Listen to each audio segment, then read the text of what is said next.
Welcome to Indian study.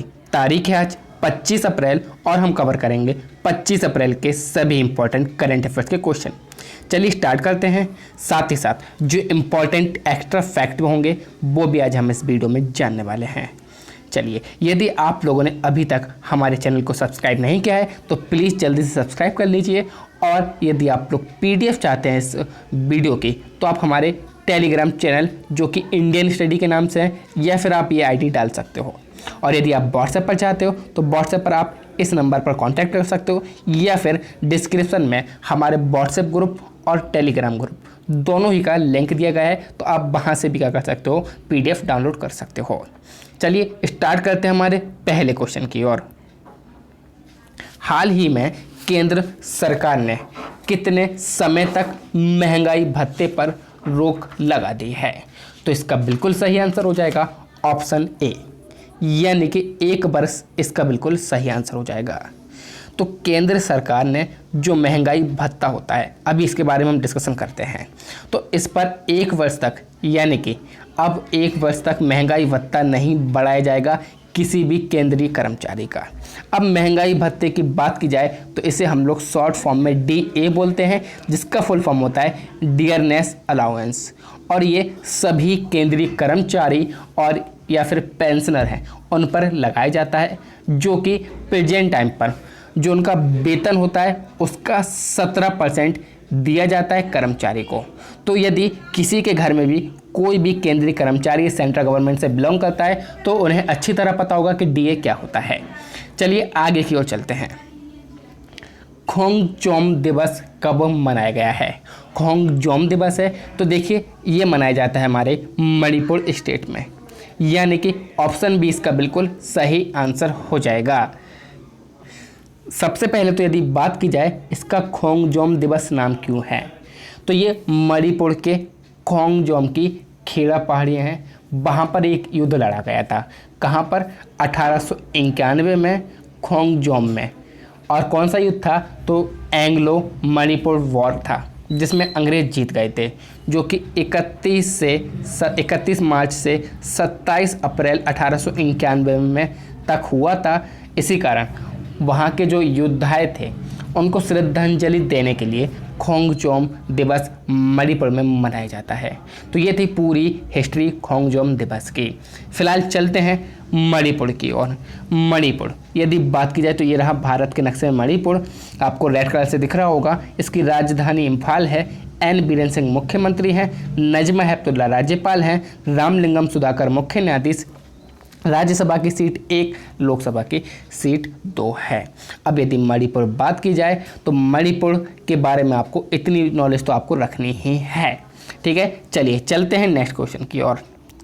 सभी न्यायालयों में वीडियो कॉन्फ्रेंसिंग का बुनियादी ढांचा तैयार करने वाला पहला राज्य बना है।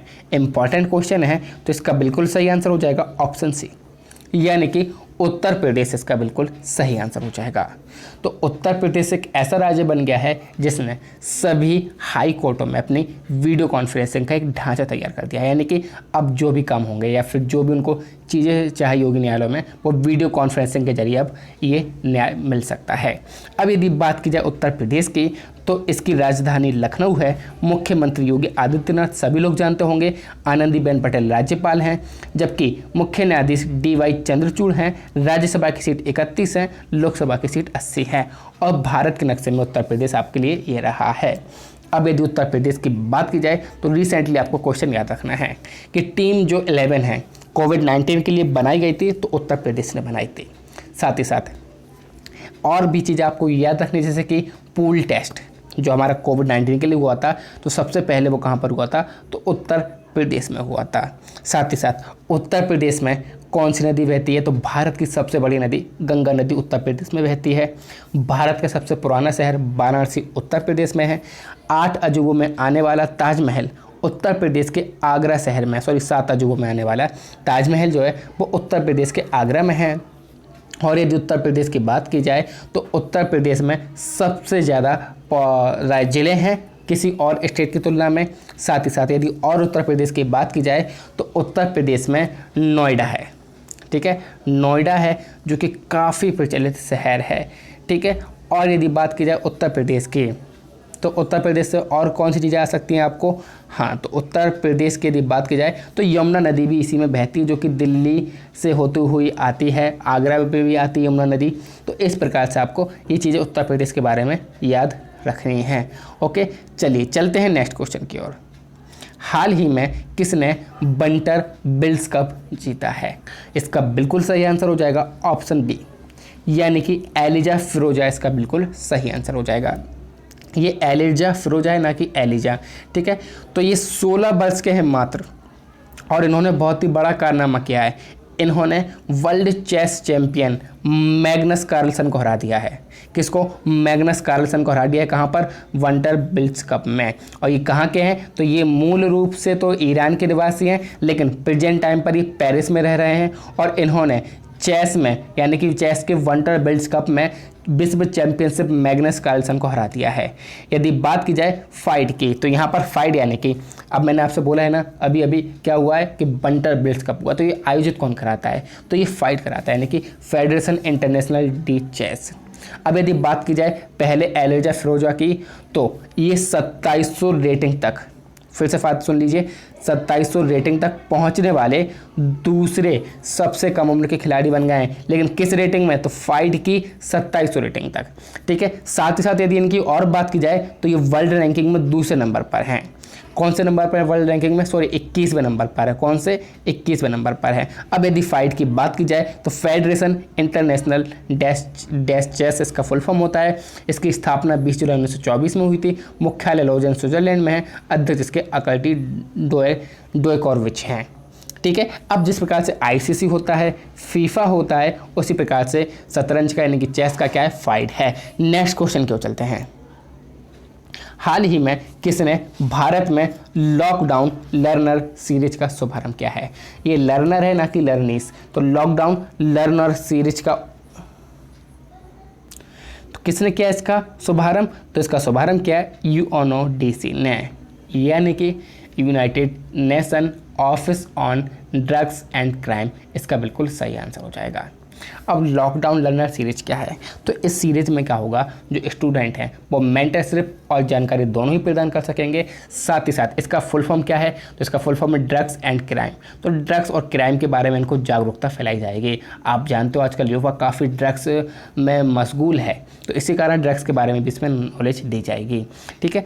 अब मैंने आपको जैसा कि बताया था कि डेली हम लोग कौन है? एक युवा है, यानी कि हम लोग यूथ ताकत है हमारी, हम कुछ भी कर सकते हैं। तो मैं आप लोगों से डेली गुजारिश करता हूँ, प्लीज़ भारत की जलवायु बदलने के लिए, यानी कि विश्व की जलवायु, जब भारत की जलवायु बदलेगी तो विश्व की भी बदलेगी। तो जलवायु के लिए हम लोग को क्या करना है? एक पेड़ लगाना है। और ये हमारा मिशन कब तक पूरा नहीं होगा? जब तक कि हम 100 करोड़ वृक्ष नहीं लगा पाएंगे। तो ये मिशन भी हम लोगों को पूरा करना है, 100 करोड़ वृक्ष लगाने हैं। तो इसलिए आप लोग सभी लोग क्या करें, अपने घर के आंगन में या फिर घर के बाहर जहाँ आपको प्लेस मिलता है वहाँ पर सभी लोग एक पौधा ज़रूर लगाएं। और यदि आपको किसी भी प्रकार की हेल्प चाहिए या फिर किसी भी चीज़ों की आप लोग को परेशानी आती है कि कैसे लगाएं, कैसे देख रेख करें, ये सब के लिए आप कांटेक्ट कर सकते हो। मैंने आप लोग को नंबर भी दिए हैं और मैंने आप लोगों से बोला है कि आप लोग जब पेड़ लगाओ तो एक सेल्फी पोस्ट करके हमारे व्हाट्सएप ग्रुप या फिर टेलीग्राम ग्रुप किसी पर भी शेयर कर सकते हो, ठीक है। नंबर मैंने आपको दिए हैं, व्हाट्सएप की स्टार्टिंग में बताए हैं। चलिए चलते हैं नेक्स्ट क्वेश्चन की ओर। भारत की पहली मोबाइल लैब किसने लॉन्च की है? तो इसका बिल्कुल सही आंसर हो जाएगा ऑप्शन बी, यानी कि राजनाथ सिंह इसका बिल्कुल सही आंसर हो जाएगा। तो हमारे देश के रक्षा मंत्री राजनाथ सिंह जिन्होंने क्या किया है? पहली मोबाइल लैब लॉन्च की है। अब मोबाइल लैब क्या होता है? अब मोबाइल का मतलब ये होता है जो चल सके, यानी कि एक ऐसी लैब है जो कहीं भी जाने आने के लिए फ्री है, और ये भारत की पहली मोबाइल लैब है। अब इन्होंने कैसे किया? तो वीडियो कॉन्फ्रेंसिंग के माध्यम से ये लैब का उद्घाटन किया है। अब ये यदि बात की जाए ये मोबाइल लैब किस प्रकार की है, तो ये अभी फ़िलहाल कोविड-19 के नमूनों को इकट्ठा कर रही है और इसी के लिए लैब विकसित की गई है। इस लैब का नाम क्या है? तो मोबाइल BSL-3 VRDL लैब, ये इसका नाम है। अब किसके द्वारा बनाई गई है? तो DRDO और एक हॉस्पिटल है ESIC, जो कि कहाँ का है? हैदराबाद का है। इन दोनों ने मिलकर बनाई है। और यदि इसकी क्षमता की बात की जाए तो ये एक दिन में 1000 से ज़्यादा नमूनों का टेस्ट कर सकती है। तो ये पूरी बात हो गई हमारी पहली मोबाइल लैब जो कि भारत में बनाई गई है उसके बारे में। किसने बनाई है? DRDO ने बनाई है, आपको पता है। उद्घाटन राजनाथ सिंह ने किया जो कि रक्षा मंत्री हैं। यदि आपसे पूछा जाए पहली महिला रक्षा मंत्री भारत की, तो आपको पता होना चाहिए जो वर्तमान पर हमारी वित्त मंत्री या फाइनेंस मिनिस्टर है, निर्मला सीतारमण है। अब यदि बात की जाए DRDO की, जिन्होंने बनाई है, काफ़ी हिस्सेदारी रही DRDO की, तो defence research and development organisation इसका फुल फॉर्म होता है। स्थापना 1958 में हुई थी। नई दिल्ली मुख्यालय डॉक्टर जी सतीश रेड्डी इसके अध्यक्ष हैं। Next question, my book my friend नामक अभियान किसके द्वारा शुरू किया गया है? तो इसका बिल्कुल सही आंसर हो जाएगा ऑप्शन ए, यानी कि रमेश पोखरियाल निशंक इसका बिल्कुल सही आंसर हो जाएगा, जो कि हमारे MHRD मिनिस्टर हैं। ठीक है, तो इन्होंने क्या किया है, सोशल मीडिया पर एक माई बुक माई फ्रेंड नामक अभियान स्टार्ट किया है। और ये कब किया है स्टार्ट? तो आपको पता है कि हमारा परसों क्या था, हमारा तो national book and copyright day था। इसी अवसर पर उन्होंने ये हमारा अभियान शुरू किया है। इसमें क्या होगा, तो इसमें जो युवा हैं उनको क्या किया जाएगा, उत्साहित किया जाएगा कि बुक पढ़ने के लिए। लॉकडाउन लगा हुआ है तो आप लोग बुक पढ़ सकते हो घर पर ही। ठीक है, अब यदि बात की जाए रमेश पोखरियाल निशंक की, तो ये रहे रमेश पोखरियाल निशंक। चलते हैं आगे की ओर। राष्ट्रीय पंचायती राज दिवस कब मनाया गया? तो इसका बिल्कुल सही आंसर हो जाएगा ऑप्शन ए, यानी कि 24 अप्रैल इसका बिल्कुल सही आंसर हो जाएगा। तो देखिए, राष्ट्रीय पंचायती राज दिवस जो है वो पंचायती राज मंत्रालय द्वारा मनाया जाता है। और ये पहली बार 2010 में मनाया गया था और जब से ये लगातार मनाया जा रहा है। अब यदि बात की जाए तो ये 24 अप्रैल को ही क्यों मनाया जाता है? तो इस दिन 73वां संविधान संशोधन लागू हुआ था। 73वां संविधान संशोधन हुआ था। कब हुआ था? तो 1992 में हुआ था। गौर से सुनना, 73वां संविधान संशोधन 1992 में हुआ था और 1993 से हमारे यहाँ पंचायती राज व्यवस्था क्या हो गई थी, लागू हो गई थी। ठीक है, तो ये क्वेश्चन, लेकिन आपसे पूछा क्या जाता है, इंपॉर्टेंट क्वेश्चन वो आप सुन लीजिए। कौन सा ऐसा राज्य था जिसने सबसे पहले पंचायती राज व्यवस्था लागू की थी अपने राज्य में? जल्दी से बताइए, ऐसा कौन सा राज्य था जिसने सबसे पहले पंचायती राज व्यवस्था अपने यहाँ लागू की थी? तो उसका सही आंसर हो जाएगा आपका राजस्थान। क्या हो जाएगा? राजस्थान उसका बिल्कुल सही आंसर हो जाएगा, जो कि पंचायती राज व्यवस्था अपनाने वाला पहला राज्य था। ठीक है, चलिए चलते हैं नेक्स्ट क्वेश्चन की ओर।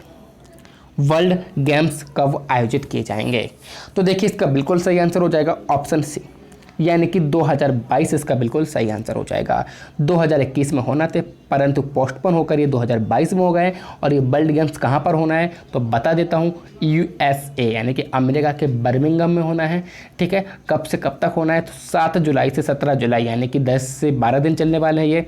7 जुलाई से 17 जुलाई तक ये आयोजित होना है। यदि बात की जाए तो रिसेंटली वर्ल्ड गेम्स का क्या किया गया है, एक नए लोगों का अनावरण किया गया है। और यदि बात की जाए कौन सा संस्करण है, तो 11वां संस्करण है। देखिए, सारी नॉलेज आपको यहीं पे मिल गई है। वर्ल्ड गेम्स कब आयोजित होना है? 2022 में होना है। कब से कब होना है? 7 जुलाई 17 जुलाई के बीच में होना है। कहाँ पर होना है? तो USA के बर्मिंघम में होना है। कौन सा संस्करण है? तो 11वां संस्करण है। 2021 में होना था परंतु पोस्टपोन होकर 2022 में हो रहे हैं। कौन कराता है? तो कराता कौन है? तो इंटरनेशनल वर्ल्ड गेम्स एसोसिएशन इसको आयोजित कराता है। अब यदि बात की जाए इंटरनेशनल वर्ल्ड गेम्स एसोसिएशन की, स्थापना 1980 में, मुख्यालय लॉरेंस स्विट्जरलैंड में। अध्यक्ष कौन है?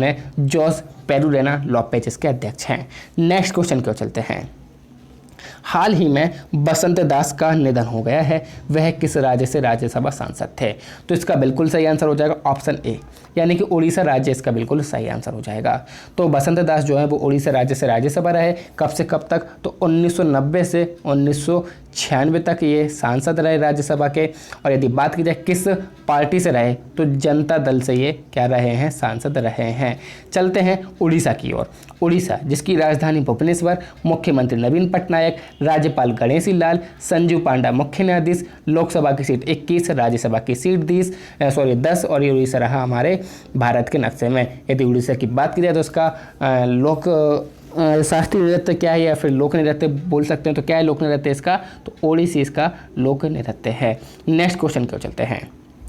किसने सुजलाम सुफलाम जल संचय के अभियान को मंजूरी दी है? तो मैंने आपको बताया था ऑप्शन बी इसका बिल्कुल सही आंसर था, यानी गुजरात इसका बिल्कुल सही आंसर था। तो काफ़ी लोग कमेंट्स में आंसर देते हैं, जैसे कि कुछ लोग तो बिल्कुल डेली देते हैं, जैसे कि सविता हो गई, अंतिम सिरोही हो गए, मुकेश अग्निहोत्री हो गए, ये सभी लोग डेली आंसर देते हैं। और जो भी लोग आप लोग वीडियो देख रहे हैं वो प्लीज़ सभी से रिक्वेस्ट है आप लोग भी कमेंट बॉक्स में जरूर आंसर दिया करिए।